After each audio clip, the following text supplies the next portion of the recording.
So, this is a Substack Live and a podcast where we're going to be talking about our experience and expertise in helping small farms learn how to market themselves properly. Yeah. Yeah, I think So, that's so important. it is. It's vital. It's crucial, right? So if you are a small farmer joining us, welcome, welcome. Also, small food businesses. And of course, we're discussing principles and applications that apply to any business. But Right. our focus and our passion is for small farmers. Charlie, a little bit about you. Yeah, so I have a full-time job with USDA. I've been in agriculture both from I grew up on a farm, I live on a working farm. So I've been in the industry my entire life. With USDA, I help farmers and ranchers with, price support, conservation programs, farm loans, that sort of thing. And then 2 years ago, I started, writing for agribusinesses just in like a ghostwriting sense. And then I started noticing, there's a lot of things that they could do in terms of marketing themselves better and just telling the story. And so it kind of like, I never thought about starting a Substack. And then I think I joined in May of last year and did absolutely nothing with it. I was just a stalker. I just sat there. And then I decided like maybe I should start sharing like some of these, writing frameworks and things that have worked to help these other businesses grow. Maybe we can start doing that with small farms. And I use some of them in our on our own farm, Back Creek Acres. We have a show pig business. I have a direct market garden, and then we also sell direct market beef. So it's just, trying to get the word out and trying to help these small businesses, especially rural businesses, to realize that, there are different ways to skin a cat and there's ways to actually generate livable income from agriculture. So that's what I'm trying to share on my Substack. That's what I'm trying to help with. Just if people come up and talk to me, and yeah, that's kind of where I'm at. So what about you? That's wonderful. Yeah. So Liz Reitzig, I publish under Raw Milk Mama on Substack. And if you're listening to this later, it's the Nourishing Liberty podcast, where we talk all about our food systems and how we fit into them. And Charlie, my entry into small farm marketing was actually a little more roundabout. I did not grow up on a farm. Wish I had now, but that is not part of my history. And as I was searching for good food for my children, I realized like how hard it is to find it and how hard it is to connect with these small local farms. And it was really that work that got me involved in understanding this process. I started a local food business to work with some of the local farms. And then I worked for a PR and marketing firm for about 10 years. I loved everything I learned there. And I figured, let's put all of this together, my own experience with the business and with some other friends' businesses in the food world, with what I know and understand from the PR and marketing world. And uh, it's such a wonderful journey because I get to help farmers find their voices. And the whole point of this is to grow their business, to grow our local food communities, to heal and nourish our ecosystems. So for me, there's a much bigger purpose behind all of it. It's not just about revenue, revenue, revenue, although that is an important measurement. It's really about making those connections within communities for the purposes that we're passionate about. Yeah. Yeah, absolutely. And I love that we have different journeys and different, like, ways of looking at this because I think it's really complementary. And I think that anybody can hopefully take away some tips from this show today that they can implement in their own business and see results with it. So I'm excited.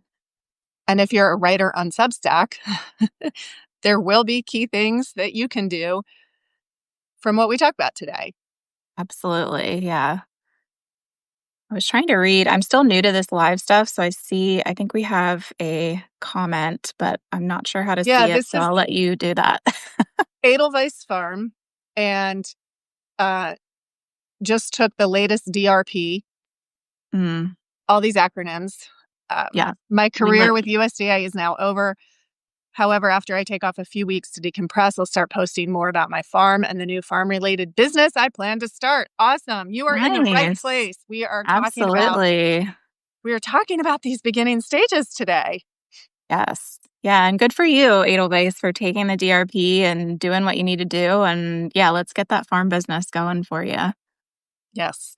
Well, Charlie, should I start off with talking about vision? Yes, I think that's a great place to start. All right. So, a little bit of background here.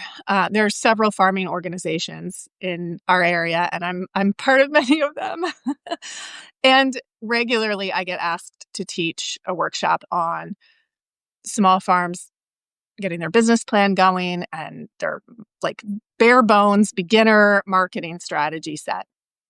So, I'm pulling from some of that, and this is primarily, but not exclusively, for those at the very early stages. And I know as we talk, we're going to cover a little bit more, but I want to start off with talking about big picture visioning. Like, Hmm. why is this important? What is it for? And how does this fit into your overall business plan and marketing strategy? So, Charlie, here's what I tell new farmers. Like, if I decide that I want to go to South America and I just show up at the airport and ask for a ticket at the ticket booth, they're going to look at me like I'm crazy. And so, just like with travel, if I decide I want to go see the pyramids in South America, I need to know where that is, where I'm getting a ticket for, which airline I'm going for. I've got to have my passport. I've got to have everything. Yeah, But my vision is like, hey, I want to go see those pyramids in South America. That's my vision. right. And so, if you're a small farm and you're just starting, what is that for you? Because Yeah, once you have your vision, you can start putting all those other things in place. Are you in animal agriculture? Maybe you want to grow seeds to sell seeds or produce and you want to work at the farmer's market. But understand first and foremost for yourself what that vision is. yeah, yeah, for sure. And I think too, you have to have the passion for your business, the passion for your project that you're starting. But like you said, you also have to have a direction. So you also have to know, like, okay, what are some things that I both want to do? Like, I want to go see the pyramids, but then what do I want to do when I get there? So, what are the things that, I talk a lot about problem solving. So what is a problem that you are seeing in your industry, in your operation, or even in your local community that your farm business can solve? Like, is it a lack of awareness about, where to even get local produce? Or is it you know, people just don't even understand that you can buy direct from a farm? Like, what are some of those problems that you're seeing in your area that you can take that vision then and say, okay, this is ultimately where I want to go. And then this is the problem that I want to solve to do it. Yes. And I know many of us can imagine that neat little Venn diagram that says problem you're solving and what I want to do, and finding that little space in between. That's your sweet spot, right? Yeah. Yeah. So, yeah, the caveat of everything you're saying is like, yes, it's also got to be what you like to do. And if you don't want to raise cattle, then don't raise cattle. Just if even if it's going to solve a problem for other people, don't do it. Right, right. Yeah, and that ties back into what you said at the start, where it's not just about revenue. Like, yes, we need to make it sustainable for you, but you also need to feel fulfilled and feel like you have a bigger purpose with it. And that's what I think, you're talking about with like this, we call it like a value proposition canvas, where it's like, what are the challenges that you're facing? But ultimately, what do you believe in? Like, what do you want to help solve within your own local community? I think start there and then you can eventually it's like a ripple effect. Then you can work outwards, but just start really, really small to keep it manageable, right when you're getting started. Absolutely.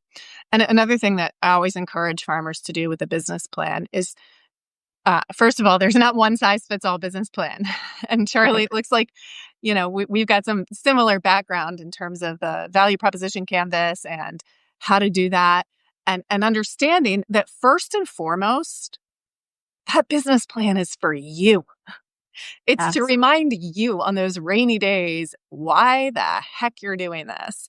And it's to remind you where you're going. So I really encourage you to start with, I don't care if it's a business plan on one sheet of paper. Just start with some kind of business plan that has maybe even just a one sentence vision. Start somewhere. Get Yeah. that down on paper. You can always come back to it. I mean, you should see my scribbles from over the years. Like, I have like banners of just scribbles and small little sheets of paper. So just start because the more you do it, the more it's going to generate as well.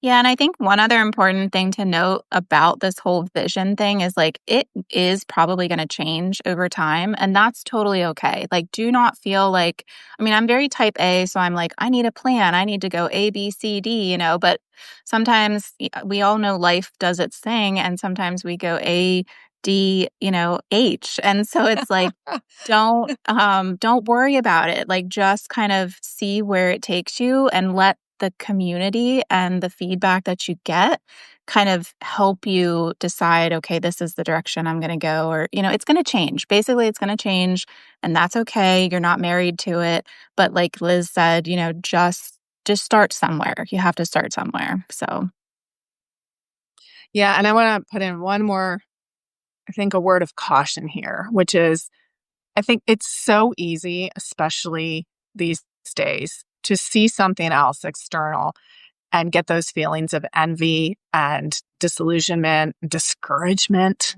right? Like yes. you see that shiny farm that's got everything perfect, and it just suddenly you feel like, oh, I can't do it. And I want to say a couple words of caution there that every farm and every farm business is unique and has something specific to offer. Yes. And there is that whole adage of don't compare your insides with somebody else's outsides. And those farms that look like they're making it, I mean, some of them are legit, but the really shiny ones have multi-thousand-dollar PR and marketing strategists and workers involved in that.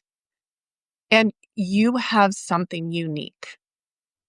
Even if you can't do that, don't want to, whatever, you have something unique to offer. And that is actually what we need more of right now, not the small farm empires that we're seeing popping up. We need this hyper local, community to community, people connecting. That's what we need so much more of.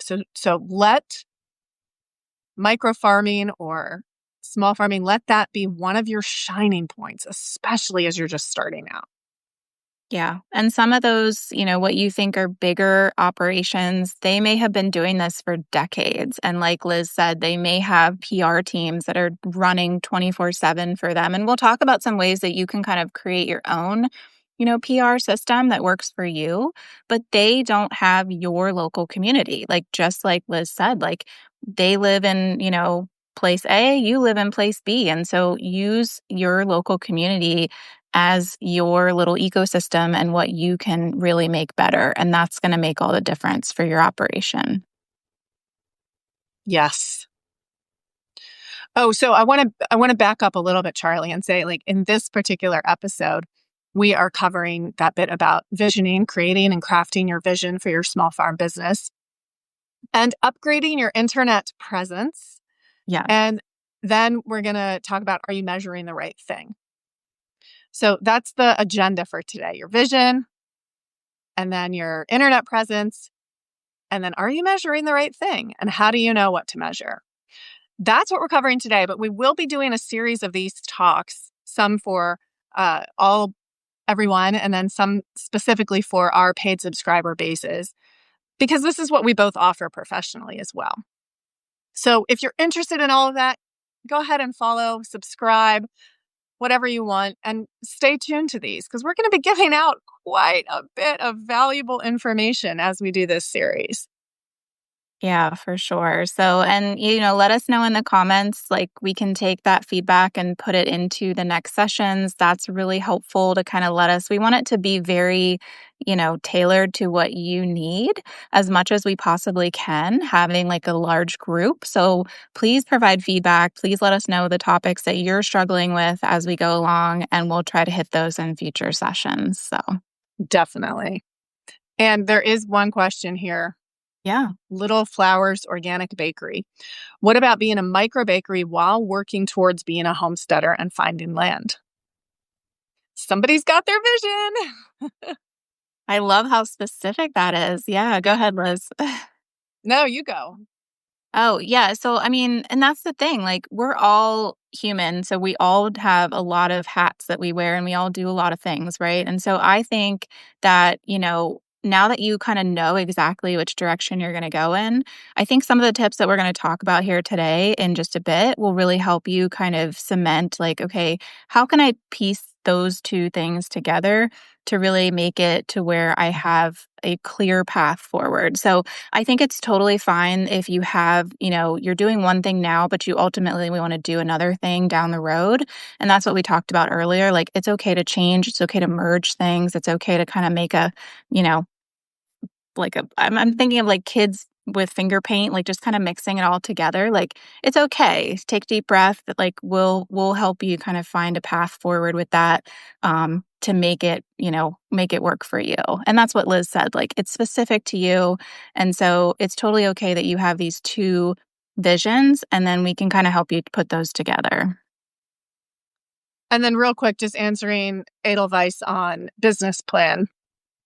So I really love, there's a tool called the business model canvas, and you can find all kinds of versions out there. But I'm a big believer in that first business plan that needs to be for you. Yes. Like the one that you're going to do for the bank to get the loan or for the whatever to get the grant or whatever else, that will come later. But if you actually sit down and answer some of those questions, that business plan is for you and it's your compass that you're going to be carrying with you through this whole journey. It will change. So you're going to trade one compass for another. But the point is that that's going to keep you going and it's going to keep you thinking about what is important to me. Is this working? How is this working? Why is this working? Why am I doing this? It's going to answer Yeah. some of those questions for you. Yep, for sure. All right, Charlie, you want to tackle upgrading your internet presence? This Yeah. is a So big thing for a lot of small farms. I know. And I feel like as soon as we say this, people go, oh my gosh, I don't want to be on the internet. I don't know how. Like, I know my father in law, he just got a smartphone, like, has never had email, anything like that. So, and even in my job, I see a lot of farmers, just really, really still hesitant about having an online presence. But unfortunately, if you really do want to have this type of operation that Liz and I are talking about, where you can, really wrap a community around you and move forward with it, you do need one. But again, it does not have to be anything super fancy. I don't want people to get overwhelmed with this. Like, in my own business for our own farm, I think the most important things are just having a simple landing page, which a landing page is just a one-page website. It does not have to be anything fancy. Like I said, you can do this with free software. You can do it with, I think mine, I pay $19 a month or a year. It's called Card. You can even do it within other programs. So just a one-page website to start.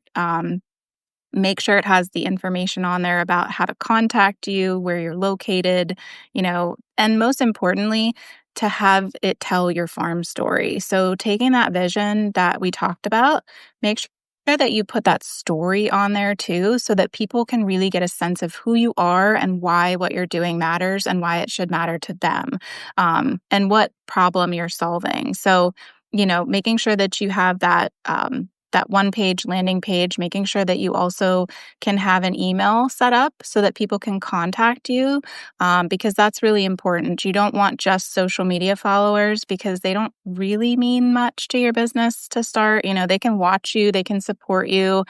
We all love the vanity metrics, how many likes, comments, engagements we get, but you really want to capture your eyeballs that you're driving to your online presence. And the way that you do that is through having an email list. So even if it's just writing it down on a piece of paper to start, make sure everybody that comes to your farm stand, everybody that you talk to out in the community, everybody that you meet at the local farmers market, like, get their email address and start getting a list of customers that you can then contact anytime you want.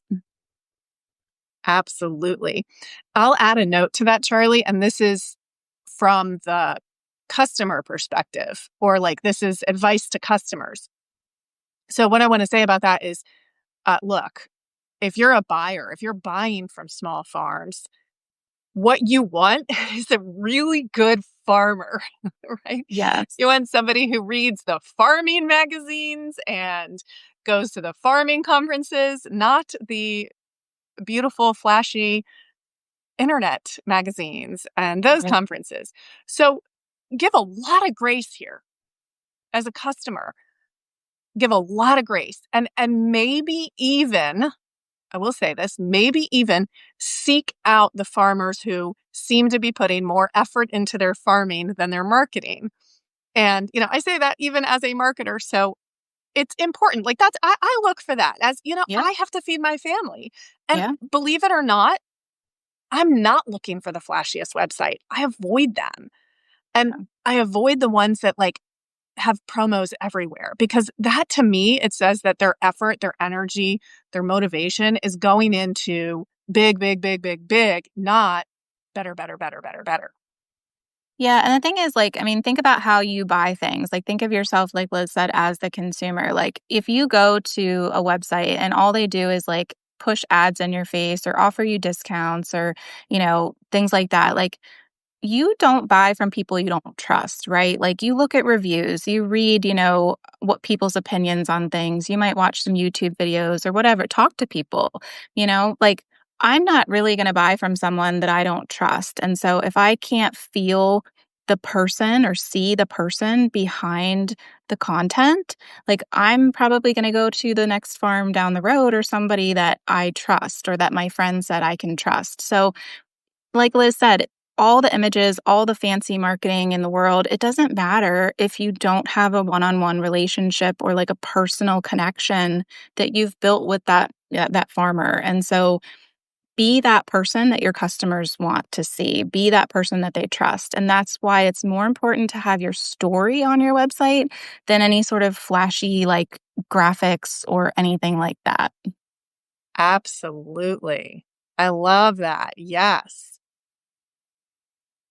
And that Yeah. that true story. Right? Don't try to tell a Yes. story Yeah, that's don't not true just to get customers. right. And then Charlie, one thing I like to remind all of the businesses that I work with is, believe it or not, your most likely customer is someone who's bought from you before.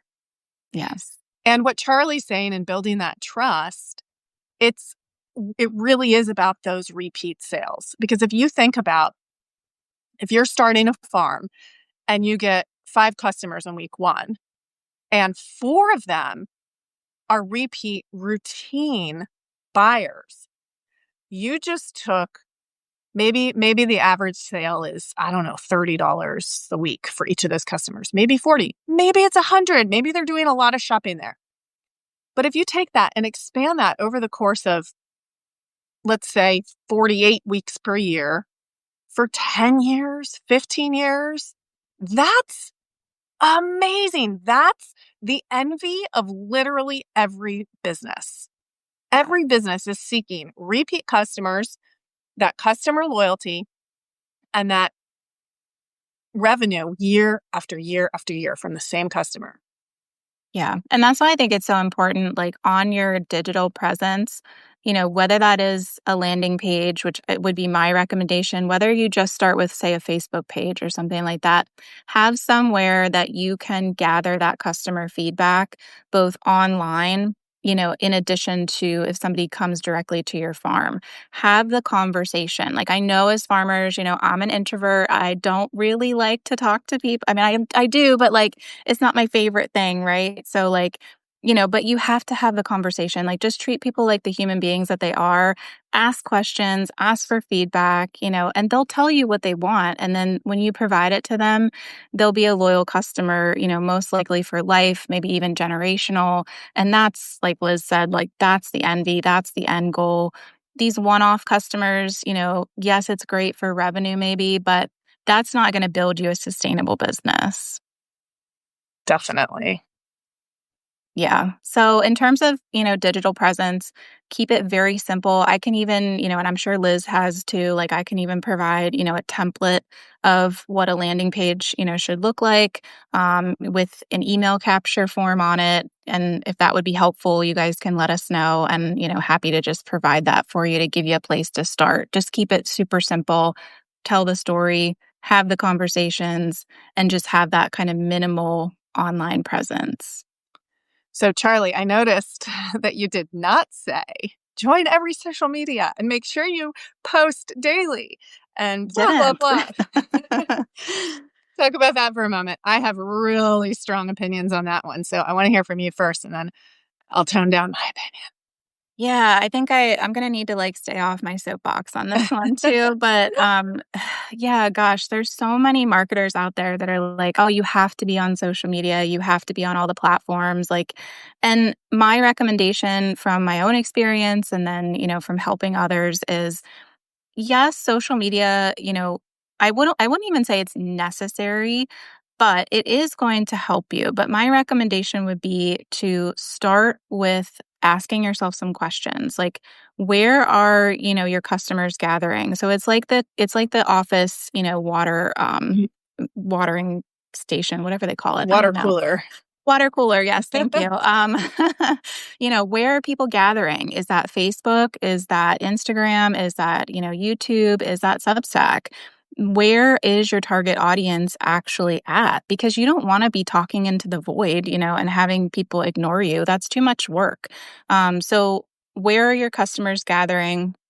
What type of content do you like to, put out there? Do you like to write? Do you like to do video? Do you like to take fancy pictures? Like I I am not a videographer. I'm not a photographer. That's why I'm on Substack. I like to write. That's easiest for me. Make it easy for yourself. Don't pick a platform that you're going to hate posting content on. And start with one. Like just start with one. You do not need to be on all the platforms. Pick the one where your audience is and that you feel the most comfortable with, as far as the medium of that. And then I know the magic number a lot of marketers say is like 10,000. Once you get to 10,000 followers, subscribers, whatever, then maybe look into going to other platforms. But if you're doing this all by yourself, which a lot of us are, we don't have time to do 5 different platforms with 5 different mediums. Like that's not sustainable. So find out where your customers are at, pick that platform that you like to actually post content on, and just stick with that. You know, you can stick with that forever. You don't have to expand beyond that if you don't want to. I think that's a big misconception. So I will shut up and let Liz say her part too. All right. So this bit is going to segue a little bit into, are you measuring the right thing? So this is about internet presence and measurement. So the final ultimate rule is is it working?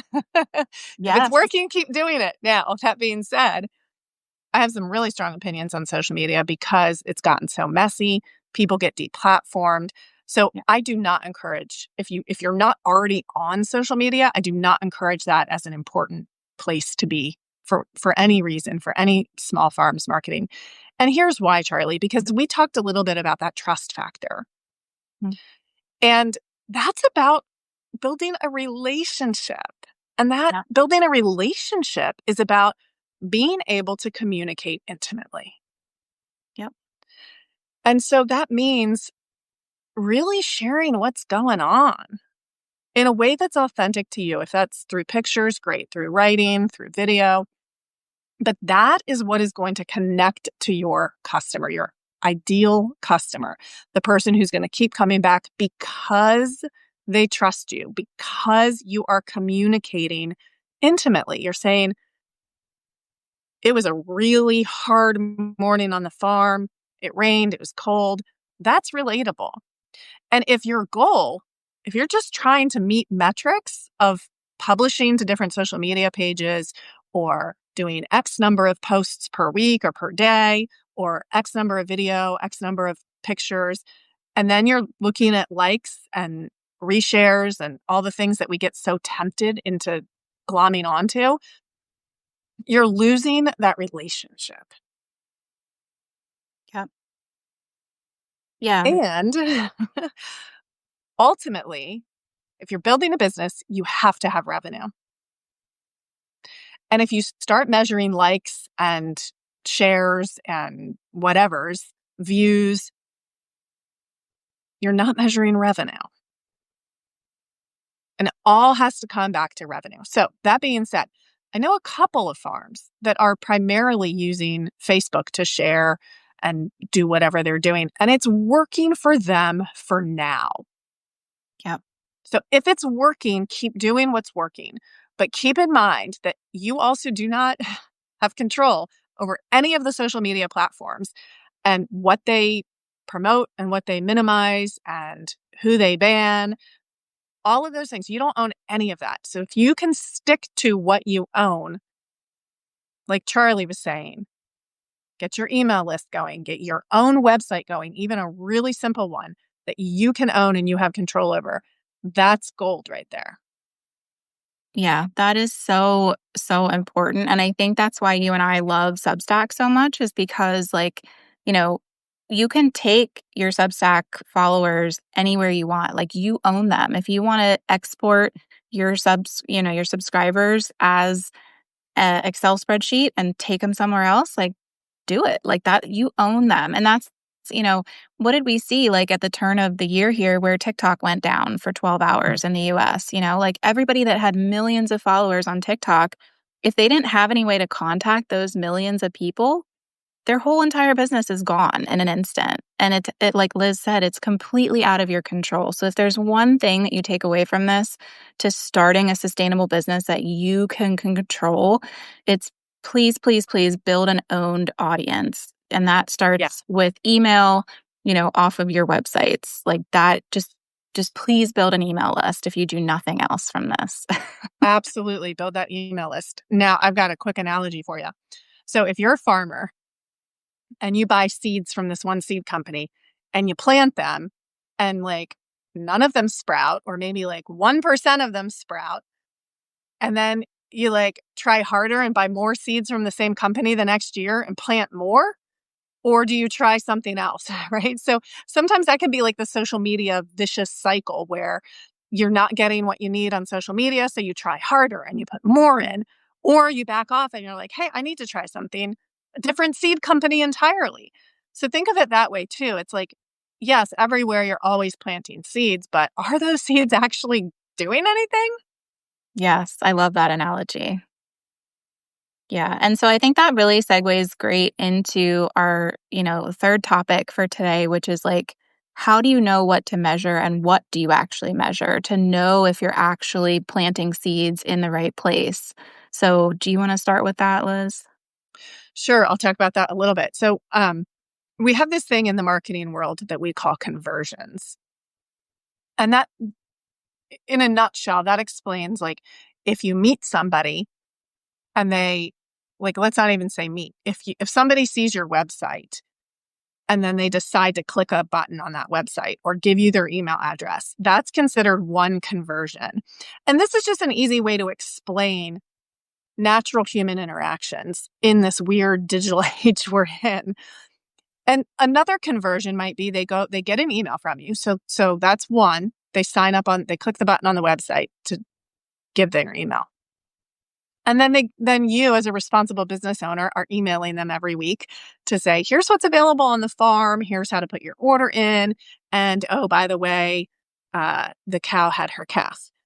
And then from that email, they click the buy now button and they go to your website and they buy something. That's another conversion. And ultimately, what you want is you want those conversions to happen. And you can measure any of them. And really and truly, what you're measuring for, if you're a business, you need to measure revenue. So, how many of those conversions end up as revenue? And then another thing to look at is, are they telling other people? That's important. And that's where you're building this intimate, trust based relationship with your customers. If you're doing a good job, they're telling other people, they're telling their friends, go buy from Charlie, right? Yeah. Check out this beef. It's so amazing. So these are all conversions. These are all measurable events. you can track it. Like you can look at your website and see how many people came to it, how many people clicked. Look at your email and see how many people opened it, which opening itself is not a metric I measure or not one Right. I worry about. But from that email, how many clicked to buy? Yeah. What does that turn into in revenue? And at this point, Charlie, I'm just totally rambling at this point, but just going from thing to thing. So interrupt me at any point. But Well, I there's think two that things. makes a lot of sense though. Like, I mean, because that's the ultimate goal, right? It's like, sorry, my dogs are going to probably bonk me. They're horribly neglected, but that's the thing. Like, your goal is to take your customer to get your customer to take the very next step. We don't want them, we don't care necessarily right now, like what's 5 steps down the road. Like when you do something with your customer, when you interact with them, what's the very next step in that process to ultimately get to that sale for you? So it's landing on your website. Then the next step would be maybe putting their email in. Then the next step would be opening that email. And then the next step would be clicking a link in that email. And then ultimately, that link would get them to buy. So I think just what you said, like, break it down like that. Make sure you're measuring how many people are going from step 1 to step 2 to step 3.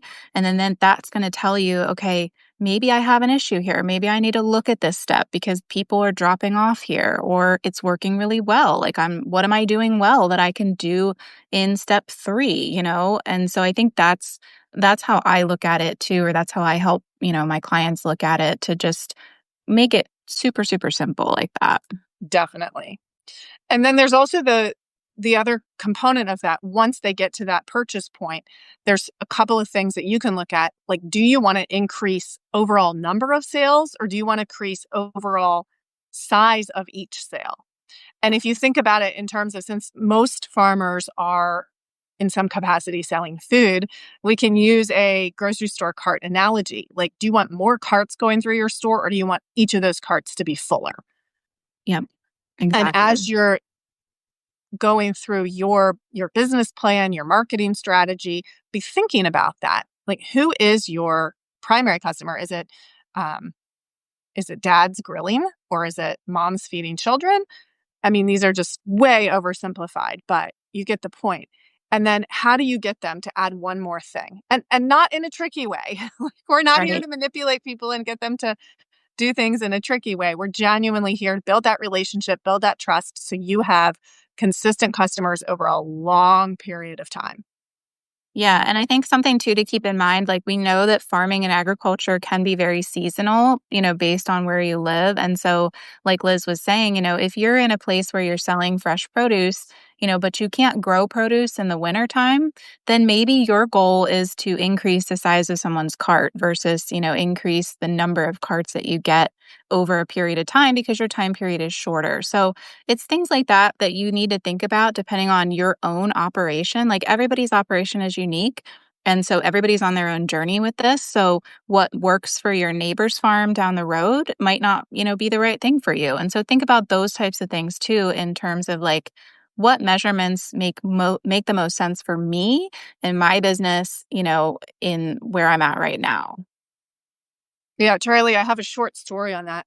Yeah. One of the farms I work with is a small dairy, and they have an on farm creamery where they make ice cream. And of course, summer, right? Of Yes. course, their sales are completely imbalanced in summer and winter. But apparently, like in sometime in February, I think there's some kind of, I mean, this is all marketing gimmicks, right? So take note. There's some kind of um, national or international ice cream for breakfast day. Okay. I mean, wild, right? Sign me up, I'm there. Right. Yeah. But they like they were blown away. They did the promotional stuff ahead of time. And it was like their highest ever revenue day, higher than July 4th and the summer holidays. And so if you talk about it right, and that is literally letting people know you are on the map, Mhm. then small things like that can have huge impact. Yes. Yep.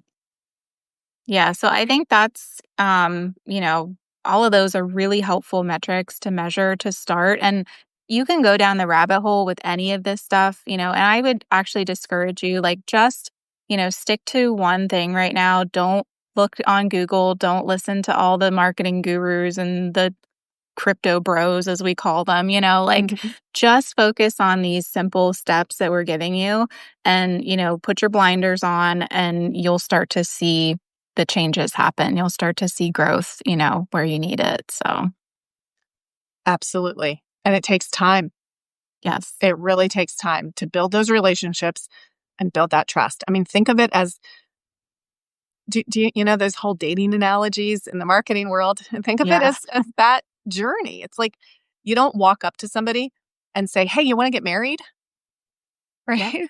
Yep. You start like with hello. What's Right. your name? Right? So as you're building that website, it's not like, "Hey, here, buy this." It's like, "Here's my name. Here's what I do. You want to go out for coffee sometime?" Yeah. And I know, Liz, it's tough, like, especially when we're small businesses, like, and we're doing everything ourselves and we need to put food on our own tables. Like, it's tough. You really sometimes like need to make that sale and need to get that revenue coming in. But that's where like other people can come in and help so that you don't, come across as salesy or spammy at first. Like that you do the small things, the slow things that actually build the community around you. And it's kind of like a snowball effect or a flywheel, some of the marketers will call it, where it just builds momentum over time. But just in the beginning, like I'm one of the most impatient people I know. Like it's so hard, and like email and all that is not sexy. It's not the vanity metrics that people want to, look at. But that's what's really going to build you a sustainable business that you can just grow into whatever you want and pass down for generations, and that people are actually going to trust you. So give yourself some grace, give yourself, time to get this whole thing going. And I promise you, like, it'll be better than just trying to be a flash in the pan, buy my stuff, and then, ghost people and leave. Yes. Okay. One more quick story on that. Yeah. So, in the sketchy side of PR and marketing, by the way, if you ever like dig into the history of PR and propaganda and marketing, it's woo. It's Yeah. the worst horror story you've ever read. But okay, we all know what soap operas are, right? So the moral of this story is you've got to show up. Okay, so we all know what soap operas are, and the reason they're called soap operas is because they were sponsored by the soap companies. And the reason they were sponsored by the soap companies is because those soap companies wanted to build trust with the women. So they were showing up in women's homes every day in the form of these soap operas in order to build that trust, that familiarity, so that those women would then buy from those soap companies. So kind of nefarious, but the key there is, hey, you've got to show up. Part of building trust is showing up and showing up consistently. So since we're talking about things to measure, yes, measure your revenue, but also measure, like, if you say you're going to send out a monthly newsletter, are you? Are Yeah. you sending it? If it's a weekly newsletter, are you doing it? Yeah. And look, don't be weird and creepy about it. Just send a real story from the farm. And if you're not sure what to write or you're like grappling for it, just be honest about that too. I mean, I've sent many an email going, I have no idea what I'm going to tell you all today, and then something comes up. Yeah. And I'll give you something that's helped me with this. Because yeah, I think that's the biggest thing we all struggle with, right? Is like, what do I talk about? What do I tell people? My life's not that interesting, and they're not going to want to know. But I actually learned this from Dickie Bush. He's a guy that writes, I mean, he's made millions online, but he's also like a really down to earth guy that, writes about progression and personal, achievement and things. And he got me onto this habit, a year ago where I just use my phone in my Apple Note app or whatever app you have or piece of paper, it doesn't matter. But at the end of every day, I write down three, he calls them daily bullets. So I write down three things that happened that day and then three lessons or realizations that I had that day. And so it's saved in my phone as a note, or like I said, do it on a piece of paper. And then that really helps to provide me with some Mm. context and content of things that maybe I could write about that week. Maybe that's, something that people would find interesting. And so that's just a little tip I would offer that has helped me. But yeah, there's some weeks where I'm going like, my newsletter comes out every Sunday morning and it's Sunday morning and I'm like, let's just have a stream of consciousness. Like, I don't know, and sometimes those are the ones that do the best because it's so relatable. Like, so don't it doesn't have to be perfect. Like, it doesn't have to be pretty. It doesn't have to make sense all the time. Like Liz said, just be consistent with your audience. And also, if you say you're going to do something and make a promise, just make sure you do it. Yes. Charlie, you reminded me of this other farm that I worked with, and the husband on the farm, much older couple, and he had some kind of super brainy real job, so to speak. Not that farming isn't, but you know what I'm talking about. Like his Right. off-farm job was super brainy.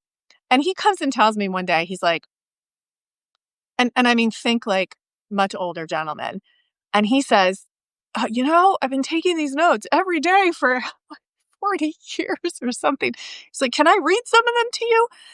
And Charlie, they were maybe like 4 or 5 sentences each, but I was so completely blown away by how they made me feel. Yes. And it's like the so and so got out of their cage today. I had to mend the tractor and the blah bitty blah failed. And I'm but even just like 2 or 3 days of that, just like I can't even put it into words right now. It's just this gave me this incredible feeling of like, this is somebody I want to be friends with. And of course I buy from Absolutely. them and all of that. But yeah, just make sure that you're not like making perfection be your goal, or even like don't let that stop you from doing the thing right in front of you, because it's amazing how relatable even small vignettes are. Yeah. Yeah. Yeah. Because people relate to people and people relate to stories. And so if you can just, write a note about something that happened to you that day, just like Liz's example with that gentleman. And that's the thing too.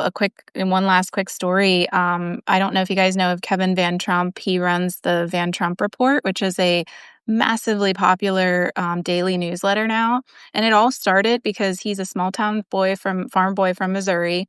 He somehow, found himself in the Chicago Board of Trade and he was trading ag commodities and ag futures. And most of that industry doesn't know anything about agriculture.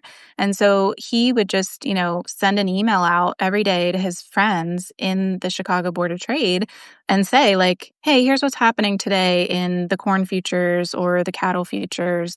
Maybe you'll find it interesting. And then more and more people just started asking him for this daily email, because they were learning stuff and they were also, interested to know his opinions on things because he was from the industry. And so it just kind of took off from there, and now I think he makes like, I mean, not to say it's about the money, but I mean, I think he's bringing in like $20 million plus a year from this newsletter, where it just started as a daily email of him documenting what was happening in the market that day and people wanting to hear about it. So there's another example of just write what's going on, write what you know, and you never know what it's going to turn into. So True story. And it's okay to be average too. yeah, yeah. I mean, I think I'm average. I think Yeah. most of us are. Delightfully so, Yes. Yeah. right? Yeah. Yeah. Charlie, where do people find you and more of your work? Yeah. So you can find me on Substack. I go by The Rural Writer. I also have a website with the same name. So just theruralwriter.com. I share, growth and marketing tips for small businesses in the agriculture space. So if that sounds interesting to you, love to have you along for the ride. And I share most of my stuff with my email list. So that's where you can find me. And then you can also always email me or Charlie at theruralwriter.com. So And you also have really nice content about just farm life on there, and yeah. some So witty Yeah, stuff about every now and then I'm like, "I don't know what to write about." Like, let me write about, this pig that didn't wanna walk straight today for my niece or something, like, just random farm stuff, and so, yeah, if you're into that kinda thing too, just what life looks like on a farm, might be interested as well, so Yes, and okay, so I am Raw Milk Mama on Substack, and website is nourishingliberty.com. And if you are interested, we both have links on our site for finding out more about consulting on marketing. So feel free to reach out to us there. And hey, follow us on Substack. I see some of our other ag community members are on here listening to us. Hey guys, so good to see you on yeah. here. Thanks for joining. And And Charlie, then any Liz, do final you wanna put, a little plug in for what you're building for if there are agricultural writers on here, you've got something really cool that you're working on. Oh, absolutely. Yes. So, um, it is early May 2025. Just put a stamp on that. And it was actually started by Adam. He started promoting or like petitioning Substack to say, hey, us ag writers, we need a category because everything is organized on Substack by category. And when you become a publisher on Substack, you have to self identify under one of their pre selected categories. And so it's hard I write exclusively ag content, and I had to put myself down as food and drink as the closest one, and other people have to pick other categories. So we've all kind of banded together, and we've been posting and sharing content about, hey, we need our own category so that other writers like us, we can find each other. And so that readers who are looking for specifically, maybe there's somebody who wants to learn about grafting fruit trees, that they can find the agriculture category and then look on there to find what they're looking for. It'd be such a good resource. So I put together a little database where publications can add themselves. And then I'm using that database right now to promote a different writer every day. Hopefully it will fill up a whole year. I can be doing this every day for a year, but we'll see. I mean, if you are an ag writer and you want to be promoted, add your name to that list. I will do it. Others will do it. We're stepping up as a community to promote each other and show readers where to find agriculture content. Yeah, I That, think it's an amazing resource, and that's actually like, Adam posted about it, and that's how I found you, and then that's how, I got on there, and then, yeah, we can definitely share the link in the post of this live, and please, like, if you're in the space, it's an amazing resource that I really think is gonna change how people, can find each other, so, fantastic. Awesome. yeah. Well, this has been so fun. Thank you so much for having me this morning. And we'll be back. We're going to dig into each of the topics that we talked about today. So if you are interested in this, if you're a small farm or small food business and you want to learn more about how to promote yourself and how to have effective marketing strategies, just go ahead and follow us. Subscribe if you'd like. Give us your email addresses, right? Yeah. And then keep following along for these lives and these podcasts. Yeah, so lots of good stuff coming up. We have so much to share, between the two of us, tons of years of experience, the good, the bad, and the ugly. And yeah, we don't make the same mistakes we did. We can help you maybe avoid them and get off on the right foot. So I'm excited to keep, chatting with you, Liz. And it was good to see everyone this morning. And I hope you guys have a great rest of your day. All right, until next time.